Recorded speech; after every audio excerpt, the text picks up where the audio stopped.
El poder con Dios. Has luchado con Dios. Génesis 32:28. Los hombres tienen en muy alta consideración a cualquiera que ostente poder con la realeza.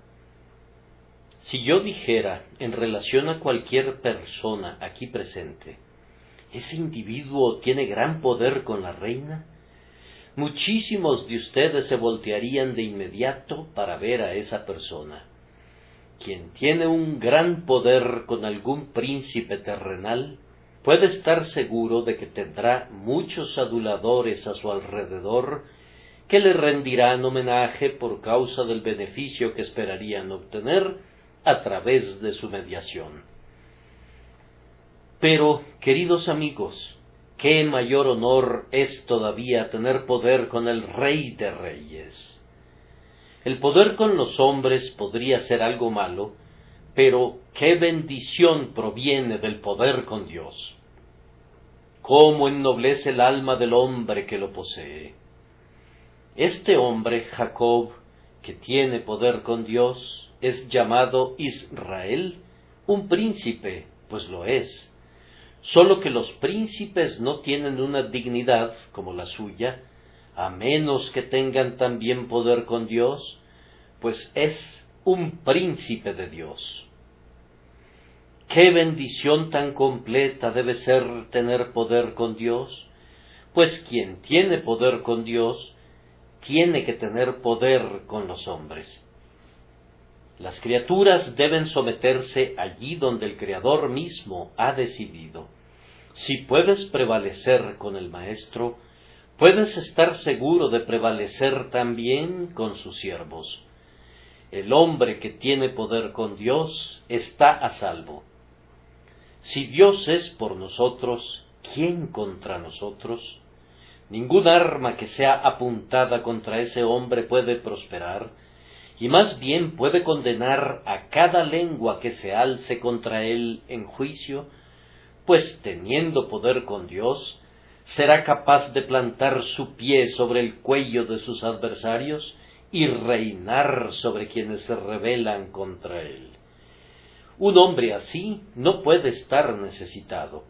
Si tiene poder con Dios, le contará acerca de sus necesidades y todas ellas serán suplidas. Confesará sus pecados y le serán perdonados.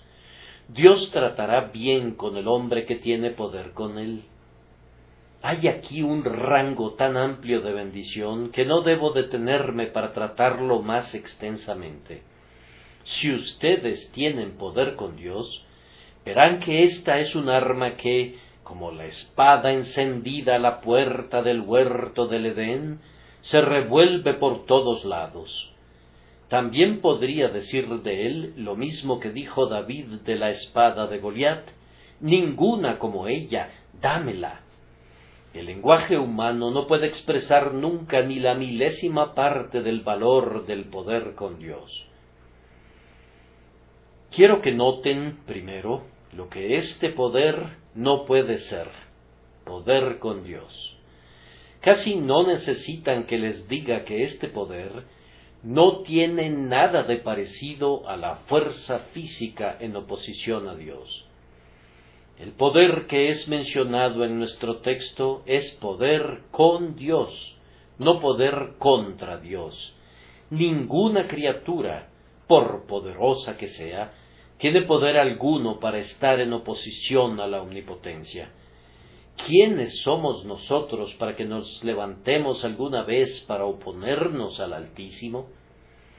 Que la estopa contienda con la fiera llama, o la cera con el calor abrasador, pero nosotros no contendamos con Dios. Si lo hiciéramos así, como la mariposa en la vela, seríamos totalmente consumidos. Los hombres más fuertes y altivos sólo habrán de ser como hojarasca en el día de la ira de Dios. De hecho, pensar que el hombre tiene algún poder contra Dios es pura locura, pues no tenemos ningún poder en absoluto aparte de Dios. Existimos únicamente porque Él lo quiere. La respiración de nuestra nariz es un don suyo minuto a minuto.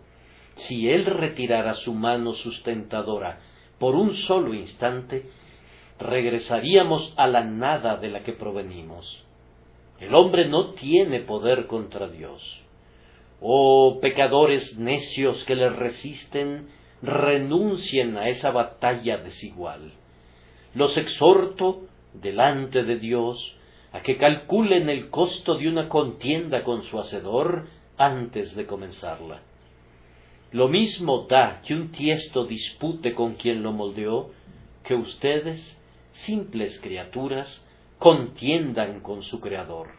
Él los desmenuzará como vasos de alfarero en el día de su ira. Por tanto, sean sabios y pongan fin a la pelea y estén en paz con Él. Este poder con Dios tampoco quiere decir poder mental. Hay personas que parecieran exaltar su intelecto incluso por encima de Dios mismo. Es algo excelente ser dotado con poderes de argumentación y tener una aguda facultad de razonamiento, pero, al mismo tiempo, para algunas personas, estas son posesiones muy peligrosas. Conozco a ciertos individuos que dicen que nunca creerán aquello que no puedan entender. Si se adhieren a esa determinación, nunca creerán en su propia existencia, pues en verdad no pueden entenderla. Buscan demoler la palabra de Dios y las doctrinas del Evangelio con su ingenio sutil y su pensamiento profundo, pero es pura locura que la insensatez humana pretenda contender con la sabiduría divina. Que los hombres consideren que sus intelectos son un digno contrincante de la omnisciencia de Dios, equivale a la demencia llevada al punto culminante, pues lo insensato de Dios es más sabio que los hombres.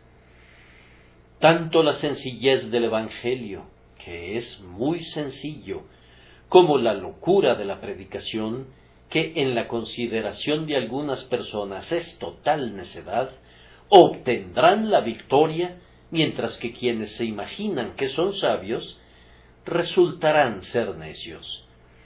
Hermanos y hermanas, no debemos intentar arguir nunca ningún caso en oposición a la voluntad de Dios, pues no podemos tener ningún poder con Él de esa manera.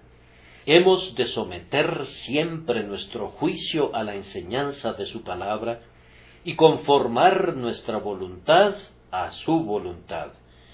Si pensáramos alguna vez que un cierto curso es el mejor, pero que fuera evidente por la obra de la providencia de Dios, que Él no lo considerara así, no sostengamos ningún debate con Él ni por un instante, sino que debemos decir, como David, enmudecí, no abrí mi boca, porque tú lo hiciste. Si Dios hace algo, eso nos basta. Si Dios dice algo, eso nos basta. En vez de alegar y razonar, escrito está, o dijo Dios, nos deben bastar para dirimir cualquier dilema que concierna al cristiano. Es casi indispensable decir, en estos días de superstición, que nadie puede tener algún poder mágico con Dios, pues si bien en estos tiempos la gente se sentiría avergonzada de confesar que cree en las artes mágicas, sin embargo, algo muy semejante a eso pareciera subsistir todavía en la humanidad. Las personas suponen que hay alguna eficacia en la mera repetición de ciertas palabras. Estoy seguro de que han de pensar así, pues no ponen su corazón en sus palabras, sino que están contentos si han galopado a través de una breve plegaria o de alguna forma establecida de oración. Otra suposición es que la oración es mucho mejor cuando es ofrecida por un cierto individuo que es ordenado para esa labor especial, así que quienes están enfermos mandan a llamar a un oficial para que venga y ore por ellos. Yo he escuchado a menudo esa expresión, como si se pensara que dicha persona, cuando lee una oración de un libro, pudiera, por una suerte de magia, hacer bien al enfermo. Oh, señores, las meras palabras ensartadas en una ristra, ya sea que estén en hebreo, en griego, en latín o en inglés, no sirven de nada delante de Dios. Es la expresión del corazón lo que Él oye, y no deben imaginar nunca que hay alguna excelencia en un cierto arreglo de letras y sonidos, o que ciertos individuos, mediante el uso de estas palabras, pueden atraer de lo alto las bendiciones. Oh no, Jacob no poseía ningún abracadabra, ni talismán, ni magia, ni hechizo, ni encanto. Y Dios no quiera que ustedes y yo seamos jamás semejantes paganos como para creer que hay poder alguno con Dios en tales cosas. Necedades de este tipo no pueden prevalecer ante Dios para que Él otorgue sus bendiciones. Él las aborrece por completo. Y además, cuando hablamos de tener poder con Dios, no hemos de suponer que algún hombre pueda tener algún poder meritorio con Dios. Algunas personas han pensado que un hombre puede alcanzar un cierto grado de mérito y que, entonces, recibirá bendiciones del cielo. Si ofrece un cierto número de oraciones, si hace esto o siente aquello o sufre lo otro, entonces gozará de elevado favor con Dios.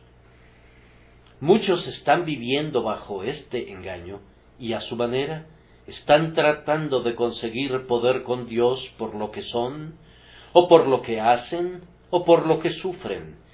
Piensan que alcanzarían poder con Dios si sintieran más el pecado, o si lloraran más, o si se arrepintieran más.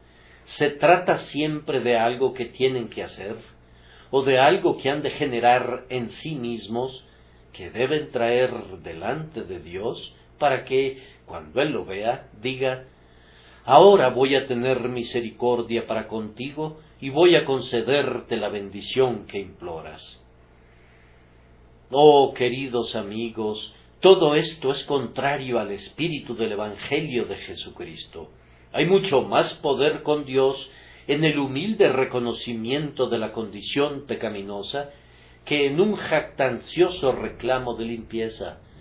Mucho más poder al suplicar que la gracia perdone, que en pedir que la justicia sea recompensada, porque cuando argumentamos nuestro vacío y nuestro pecado, estamos argumentando la verdad.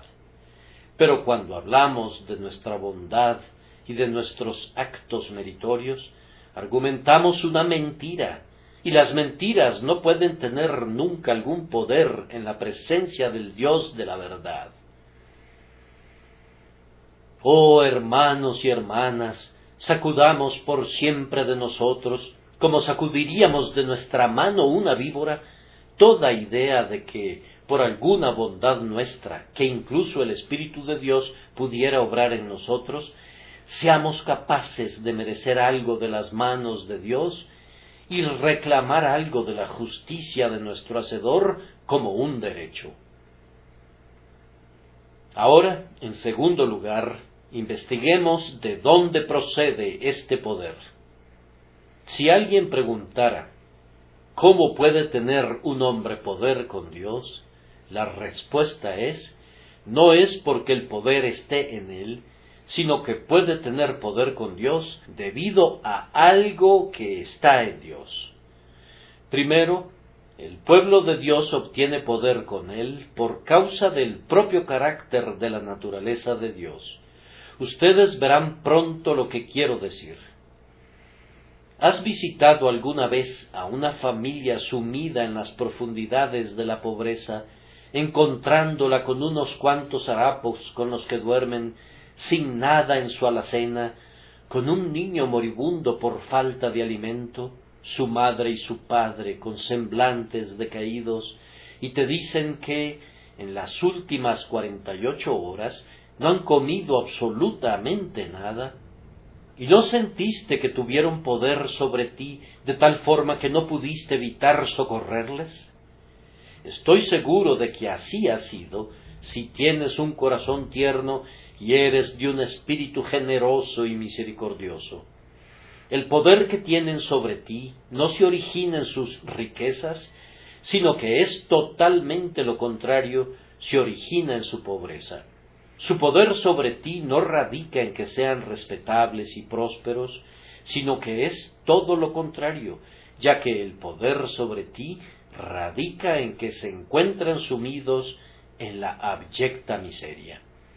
Su miseria tiene poder para excitar tu piedad.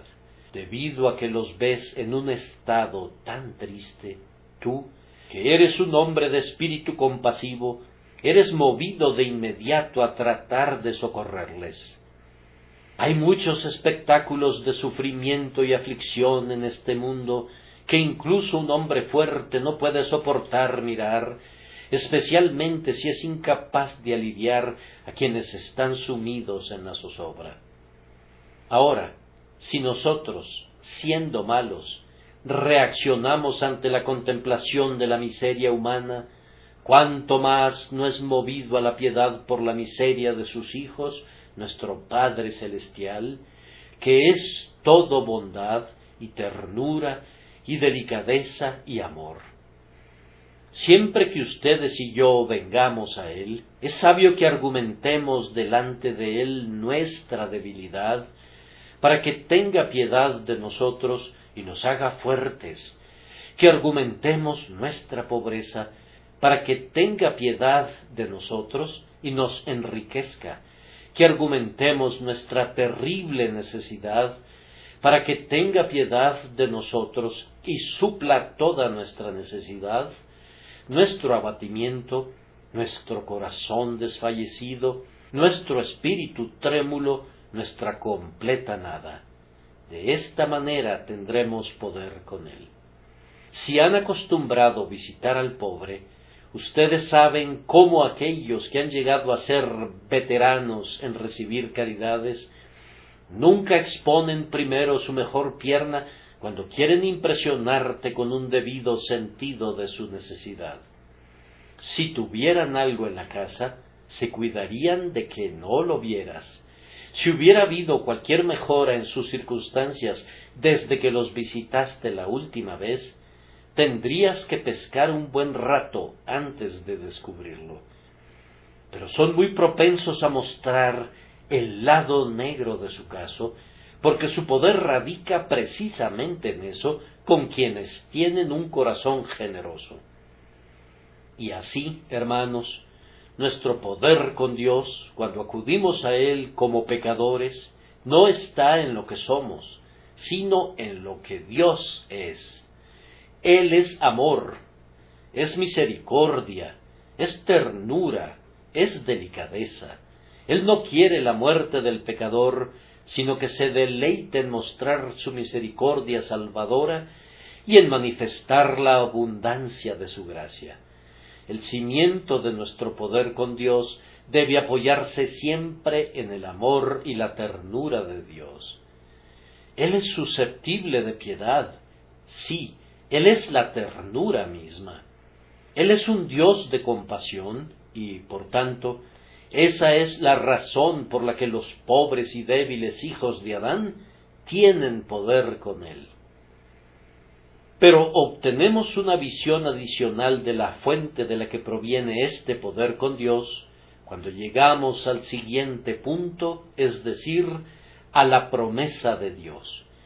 Dios ha querido decir en su palabra que Él hará esto y lo otro, y que dará esto y aquello.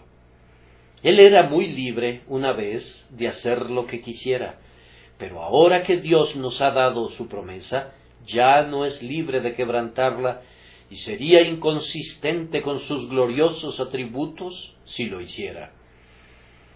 Tampoco dejará jamás sin cumplimiento una sola sílaba que hubiere brotado de su boca. Cuando Dios dio su promesa, se puso efectivamente a sí mismo, por decirlo así, en poder de quienes saben cómo argumentar la promesa. Cada promesa es una dosis de vigor dada al hombre que tiene fe en esa promesa, pues con ella puede vencer incluso al propio Dios omnipotente. Vamos, hermanos, si su carácter es lo que debiera ser, y una persona se acercara a ustedes y les dijera, «Tú prometiste darme tal y tal cosa», ¿acaso la persona que puede decir eso no tiene poder sobre ustedes hasta el límite máximo de su promesa? Si tú eres un hombre veraz, te logra vencer de inmediato. Si tú le dijeras, «¿Pero cuándo te di yo esa promesa?», podrías haber malinterpretado lo que te dije. Entonces, él metería su mano en el bolsillo y sacaría tu promesa en blanco y negro, con tu nombre firmado allí, y ya no habría forma de escaparse de eso, ¿no es cierto? Ahora, esa es precisamente la manera en la que Dios nos da poder con Él, pues nos ha dado su promesa en blanco y negro, y se encuentra aquí, en el libro que conocemos como su libro, su propia palabra infalible. Es una bendición poder llegar delante de Dios de rodillas y poner tu dedo en una promesa que está en la Biblia y decir, «Señor, esto es lo que has prometido que harás. Yo te suplico que lo hagas, porque tú eres el Dios de la verdad. Yo sé que tú no puedes mentir, así que te recuerdo tu promesa y te suplico que hagas como has dicho». ¿No ven qué poder tienen con Dios cuando Él les ha otorgado fe para que se aferren a Él de esta manera, trayendo su propia promesa graciosa en la mano? Hay un poder conquistador en la fe, porque la fe argumenta la promesa de Dios. De esa manera ustedes ven que hay dos fuentes de poder, la naturaleza de Dios y la promesa de Dios. Pero el verdadero Hijo de Dios conoce otras fuentes de poder con Dios. Así, a continuación, Él argumenta las relaciones de gracia. Dios, en su infinita misericordia, se ha agradado en elegir a un cierto grupo de elegidos para que sean sus hijos. «Vosotros me seréis hijos e hijas», dice el Señor Todopoderoso. No había en ellos mismos ninguna razón para que fueran sus hijos e hijas, pero su gracia soberana los adoptó y su espíritu los regeneró. Pero en el momento en que Dios hizo a cualquiera de nosotros su hijo, le otorgó otra vez poder con él, y hablo con toda reverencia, y se puso en sus manos. ¿Quién de nosotros no conoce el poder de un hijo con su padre? Hay algunos hijos que tienen demasiado poder. Hay una historia griega acerca de un pequeño niño que gobernaba Atenas entera, porque gobernaba a su madre, y su madre gobernaba a su padre, y su padre gobernaba el Senado, y el Senado gobernaba a Atenas. Y así, de esa manera, el muchachito prácticamente gobernaba toda la ciudad. Y me temo que hay algunos hijos que tienen en gran medida demasiado poder en ese sentido. Pero nuestro Padre Celestial, aunque es demasiado sabio para no consentirnos de esa manera, es tan bueno que no nos negará ningún privilegio que, por derecho, pertenece a la posición de un hijo. Cuando el hijo suyo apela a ustedes porque hay algo que realmente necesita, pero que no le han otorgado, y les dice, por fin, «Pero, Padre querido, ¿no me concederás esto?», o si le han castigado y les dice, «Padre, detén tu mano, ¿no soy acaso tu hijo?», no pueden resistir su petición. Él tiene poder con ustedes. Ustedes saben que lo tiene. Y qué poder tan maravilloso tenemos cuando podemos decir en verdad, Abba, Padre. Tenemos poder con Dios en nuestros tiempos de mayor debilidad, si podemos clamar, Abba, Padre. No puedo olvidar nunca una cierta enfermedad que tuve, cuando fui atormentado con dolor y fui muy abatido con angustia de espíritu por causa de la naturaleza del mal que me aquejaba, y me sentía impelido casi a desesperar una noche, hasta que me aferré a Dios en una agonía de oración y argumenté con Él algo parecido a esto. Si mi hijo estuviera sumido en una angustia como yo lo estoy, yo le escucharía y le aliviaría si pudiera. Tú eres mi padre y yo soy tu hijo, entonces, ¿no me tratarás como a un hijo? Casi al instante que presenté ese argumento delante de Dios, mi dolor cesó y caí en un dulce sueño del que desperté con un Abba, Padre, en mis labios y en mi corazón.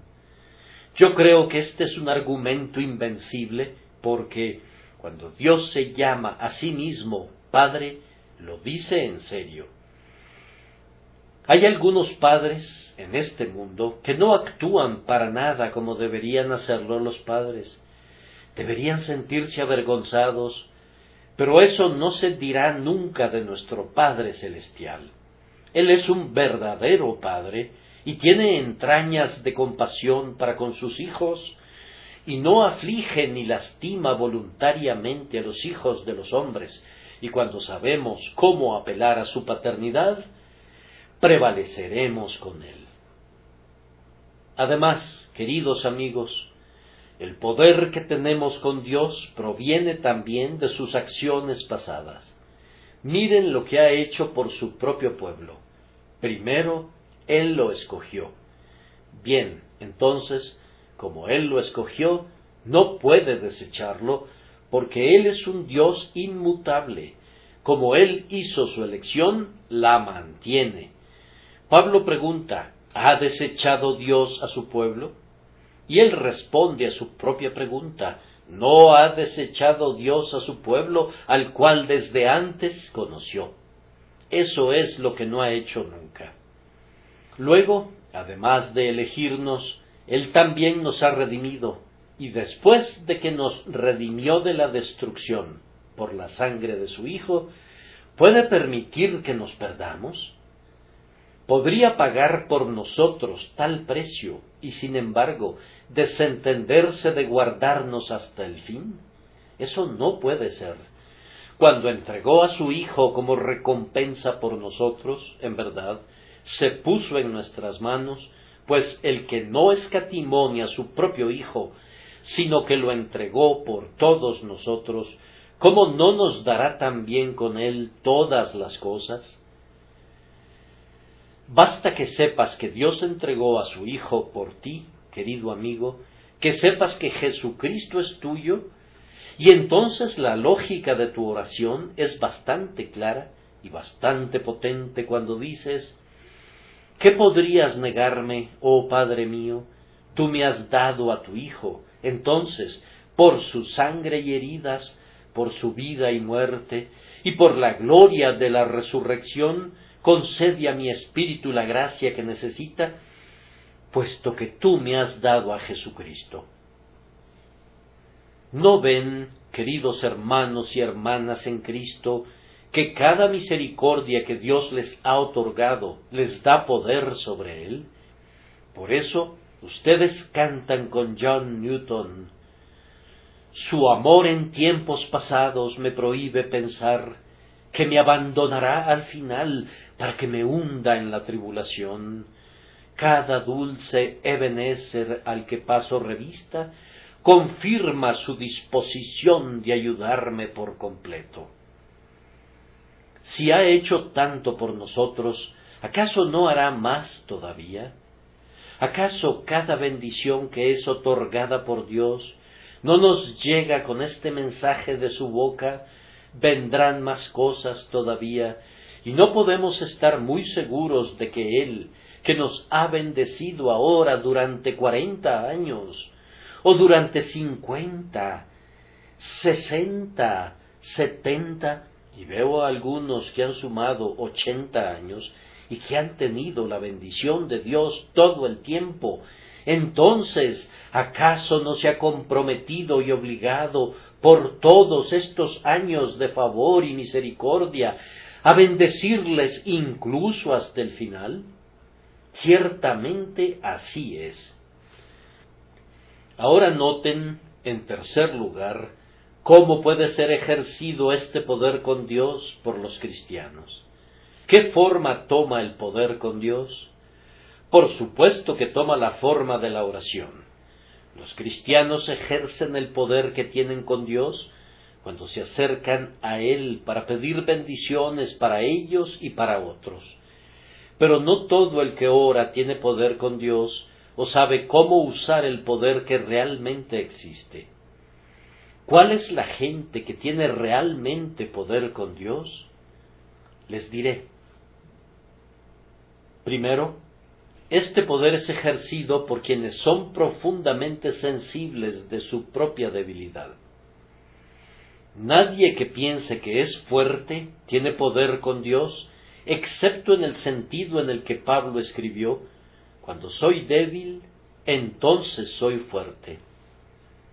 Yo tengo una idea, y pienso que la Escritura la apoya, y es que Jacob luchó muy intensamente con el ángel, aunque no obtuvo la victoria sino hasta que el ángel tocó en el sitio del encaje de su muslo y provocó que el muslo se descoyuntara. Entonces, cuando Jacob no pudo estar más de pie, al momento de caer se aferró con toda su fuerza al ángel, como si quisiera derribarlo también, ya que debía caer, y el peso de Jacob era mayor aún porque no podía estar de pie. Su misma debilidad fue un elemento de su fuerza, y ese momento de debilidad fue el momento de su victoria. Ahora, si acuden a Dios sintiendo que están parcialmente llenos, Él no los llenará, sino que esperará hasta que estén muy vacíos antes de que derrame su bendición en ustedes. Él no mezclará aceite con agua, y hasta que hubiere vaciado toda el agua de la vasija, no comenzará a derramar su aceite o su vino. Cuando sienten que tienen un poco de fuerza para orar, pienso que es muy probable que no tengan poder con Dios, pero cuando se llega al punto en que claman: «Oh Dios, yo no puedo hacer nada, todo mi poder es convertido en completa debilidad, soy conducido a la necesidad más extrema», entonces, en la propia desesperación de su debilidad, se aferran al Dios que hace las promesas y, por decirlo así, derriban al ángel y obtienen la bendición como lo hizo Jacob. Es su debilidad la que obtiene la bendición, no su fortaleza. ¿Han tratado alguna vez de acudir a Dios como un hombre plenamente santificado? Yo lo hice una vez. Había escuchado a algunos de los hermanos perfectos que van viajando al cielo en el tren de alto nivel, y se me ocurrió probar su plan de oración. Acudí al Señor como un hombre consagrado y santificado. Toqué a la puerta. Yo estaba acostumbrado a conseguir la admisión al primer llamado, pero esta vez no la conseguí. Toqué otra vez y seguí tocando, aunque no me sentía muy tranquilo en mi conciencia acerca de lo que estaba haciendo. Por fin, clamé ruidosamente para que me dejasen entrar, y cuando me preguntaron quién era yo, respondí que era un hombre perfectamente consagrado y plenamente santificado. Pero ellos replicaron que no me conocían. El hecho era que nunca me habían visto antes en ese carácter. Por fin, cuando sentí que tenía que entrar y tenía que alcanzar una bendición, toqué otra vez, y cuando el centinela de la puerta preguntó: «¿Quién anda allí?», respondí: «Yo soy Charles Spurgeon, un pobre pecador que no tiene ninguna santificación o perfección propias que argumentar, pero que confía únicamente en Jesucristo, el Salvador de los pecadores. El portero dijo: «Oh, eres tú, ¿no es cierto? Entra, te conocemos lo suficiente, te hemos conocido todos estos años». Y entonces entré directamente. Yo creo que esa es la mejor manera de orar y la manera de tener éxito. Cuando vistes tus mejores galas y llevas tus altos moños, es cuando el Señor no te conoce. Cuando te hayas quitado todo eso y acudas a Él tal como acudiste al principio, entonces puedes decirle: «Siendo una vez un pecador cercano a la desesperación, busqué tu propiciatorio por medio de la oración. Entonces misericordia oyó y lo libertó. Señor, esa misericordia me tocó a mí». Y yo soy ese pobre publicano que no se atrevía ni siquiera a alzar los ojos al cielo, sino que se golpeaba el pecho diciendo: «Dios, sé propicio a mí, pecador», y descendió a su casa justificado antes que el hermano que está allá, que habló muy altivamente acerca de la vida muy enaltecida, pero que descendió a su casa sin una bendición. Sí, hermano mío, tú eres fuerte cuando eres débil, y eres perfecto cuando sabes que eres imperfecto, y estás más cerca del cielo cuando piensas que te encuentras más lejos. Entre menos te estimes a ti mismo, más alta es la estima de Dios hacia ti. Además, para tener poder con Dios, debemos tener una fe simple. Nadie que dude puede prevalecer con Dios. La promesa no es para quien es irresoluto, pues Santiago dice: «No piense, pues, quien tal haga, que recibirá cosa alguna del Señor». El hombre que obtiene la bendición es el que cree plenamente en la promesa de Dios y que cree en ella de tal manera que actúa de acuerdo a esa fe. Nunca olvidaré la fe de un cierto miembro de esta iglesia que todavía vive. Hace como 18 o 19 años yo estaba en verdad gravemente enfermo. La mayoría de la gente pensaba que me iba a morir, pero una mañana, muy temprano, este buen hermano vino a mi casa y solicitó ver a mi esposa. Era justo al amanecer, y cuando ella lo recibió, él le dijo: «He pasado toda esta noche luchando con Dios por la vida de su esposo. No podemos permitirnos perder a nuestro pastor, y estoy seguro de que él vivirá, así que pensé que caminaría hasta aquí para decirle esto». «Muchas gracias», le respondió mi esposa. «Estoy muy agradecida por sus oraciones y por su fe». No es cualquiera el que puede orar a Dios así, y fallamos en obtener las bendiciones que buscamos porque no oramos de esa manera. Pero, queridos hermanos y hermanas, si creyéramos en Dios tal como creemos en nuestros amigos, si tuviéramos la misma confianza en Dios que le brindamos a nuestros esposos y a nuestras esposas, cuán potentes seríamos en la fe. Él merece 1000 veces más confianza de la que podamos depositar jamás en el mejor de nuestros parientes o amigos, y si tuviéramos fe en sus promesas, prevaleceríamos con certeza. Si confían en Él, no les fallará. Es posible que incluso un buen hombre le falle al que confía en Él, pero es completamente imposible que Dios le falle al alma que ha confiado en Él. Estoy seguro de que si nosotros, los ministros, simplemente creyéramos más en Dios y predicáramos con más fe, Él nos honraría más. Me imagino que si Dios nos diera bendiciones de Pentecostés, se vería que muchos de nosotros no estamos listos de ninguna manera para recibirlas. Supongan que hubiera 5,000 personas convertidas en un día aquí. Entonces, la mayoría de las iglesias a nuestro alrededor dirían: hay un chocante estado de excitación en el tabernáculo, es verdaderamente terrible. Los hermanos muy centrados sentirían que nos habríamos unido al arminianismo o a algún otro error, y yo pienso que algunos de ustedes dirían muy tristemente: oh Dios mío, Dios mío, Dios mío, nosotros en verdad esperamos que perseveren. El primer pensamiento que sería provocado en muchas mentes cristianas sería el de sospecha.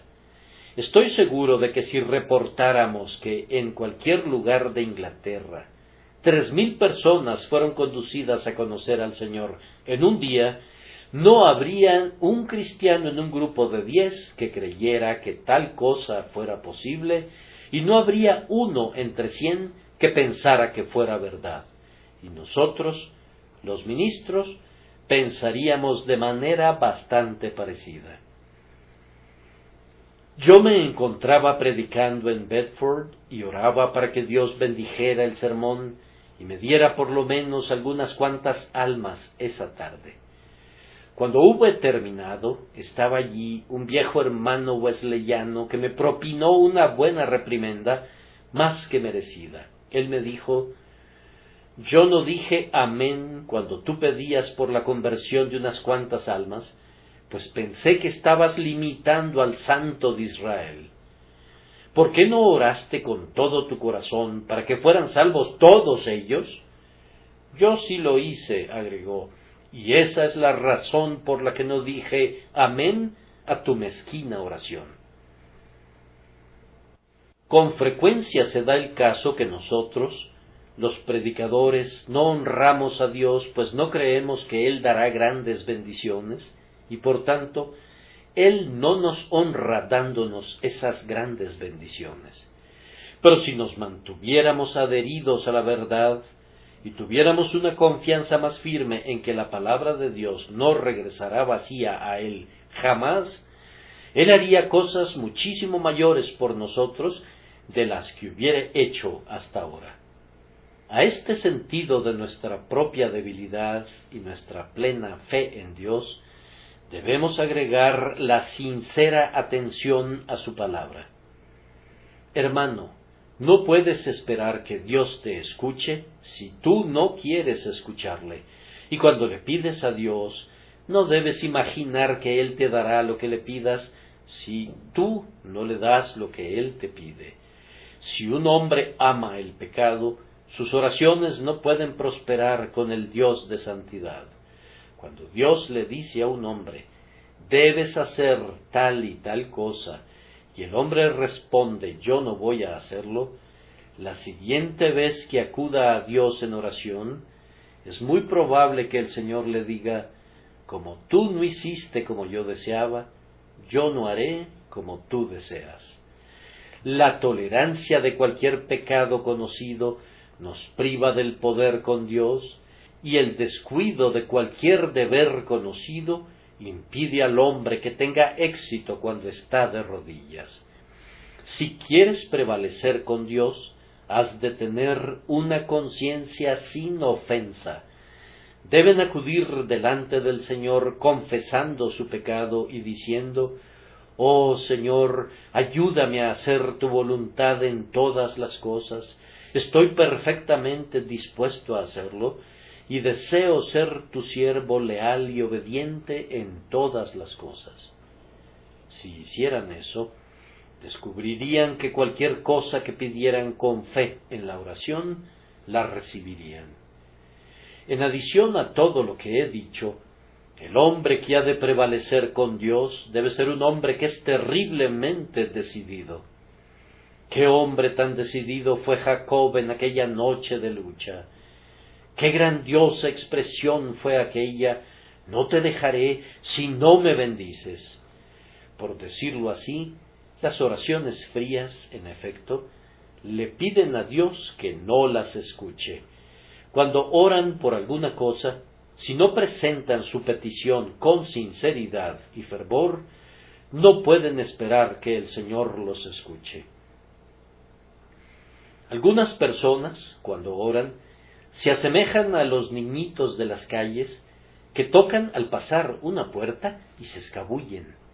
Pero el hombre que ora rectamente se aferra a la aldaba de la puerta de la misericordia y toca, y si no hay respuesta, toca una y otra vez, y si todavía entonces no hay una respuesta, vuelve a tocar, y otra vez, y otra vez, y otra vez, y otra vez, y entre más tenga que esperar, más ruidosamente vuelve a tocar, hasta que, por fin, pensarías que iba a tomar por asalto la casa, y que haría saltar los postes de las puertas de sus lugares, ya que toca tan fuerte.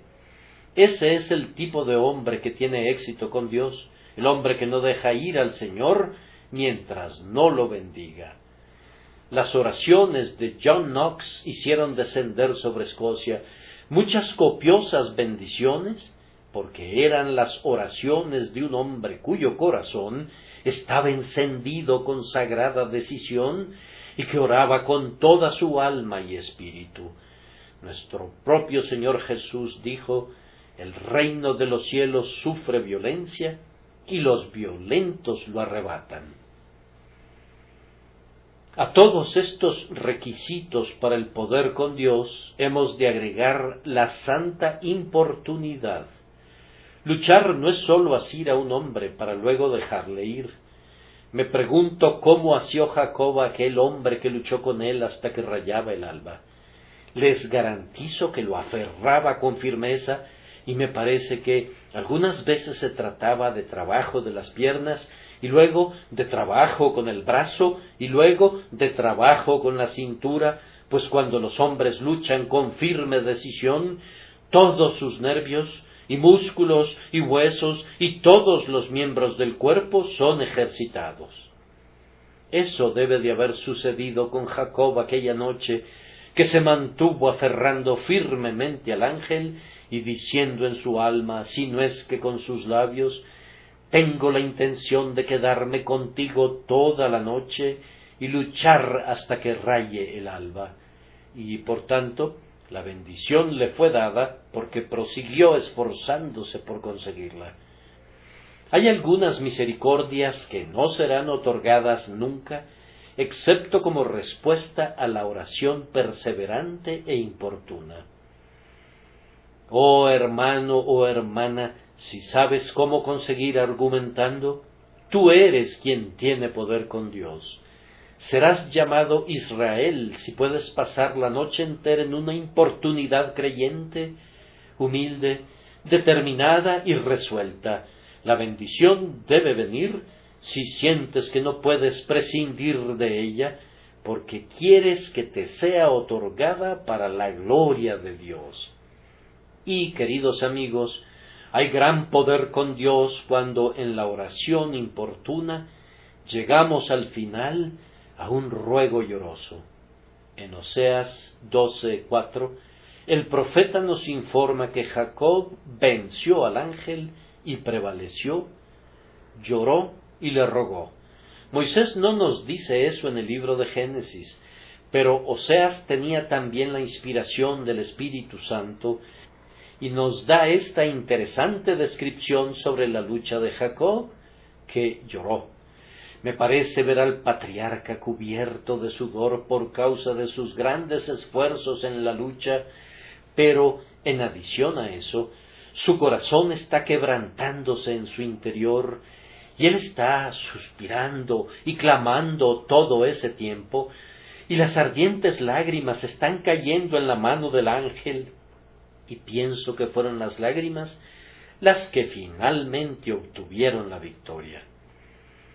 Ustedes recuerdan que cuando nuestro Señor Jesucristo se encontraba en el huerto de Getsemaní, ofreciendo ruegos y súplicas con gran clamor y lágrimas al que le podía librar de la muerte, fue oído a causa de su temor reverente.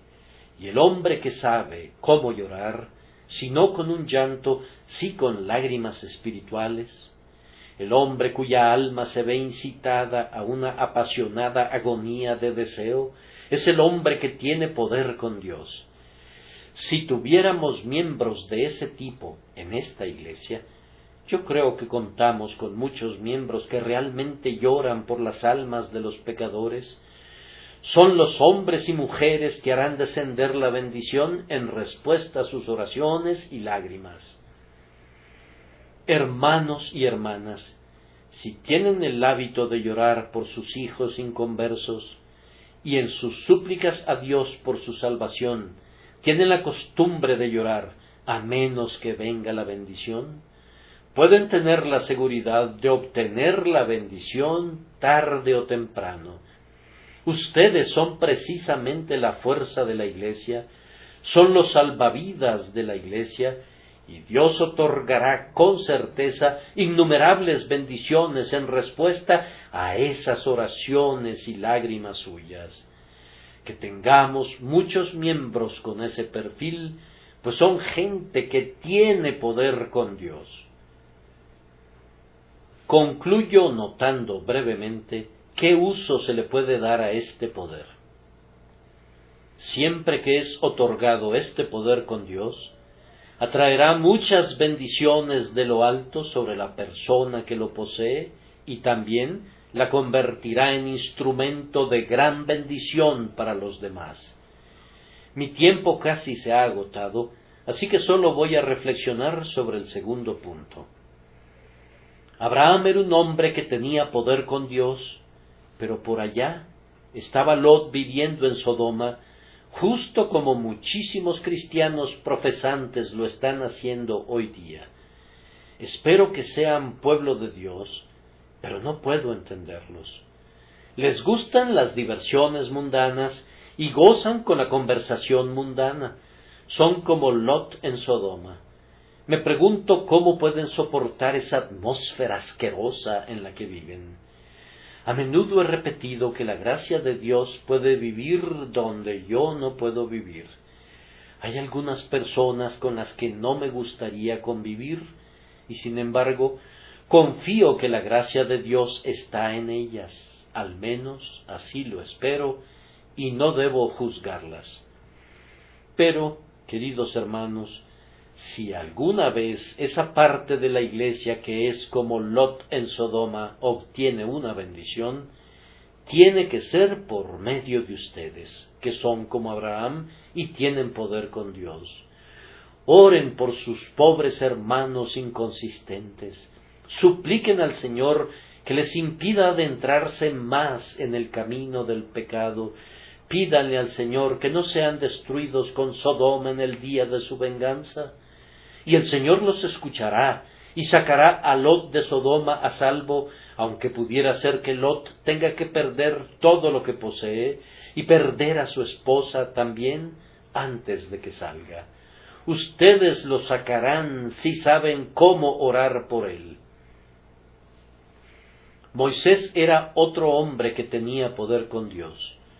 Ustedes recuerdan que cuando los israelitas hicieron un becerro de oro, el Señor le dijo a Moisés: «Ahora pues, déjame que se encienda mi ira en ellos y los consuma, y de ti yo haré una nación grande». ¿Acaso no fue esa una maravillosa oportunidad para Moisés?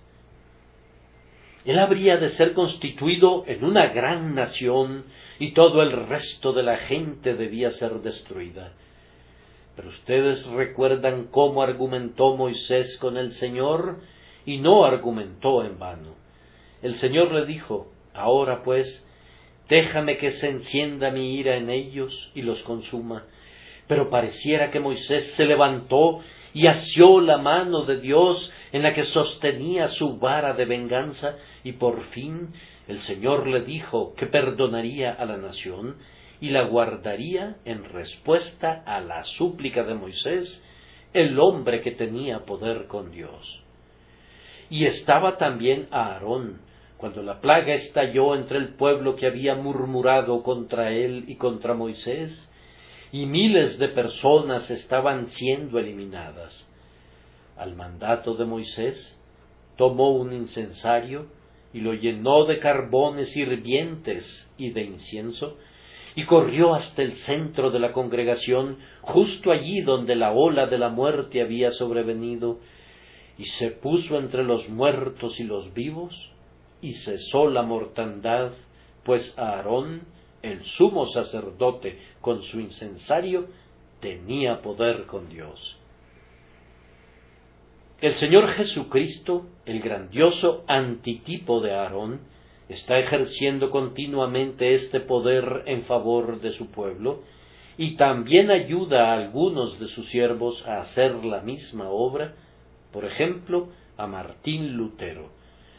Cómo parecía estar con el incensario del Evangelio entre los vivos y los muertos.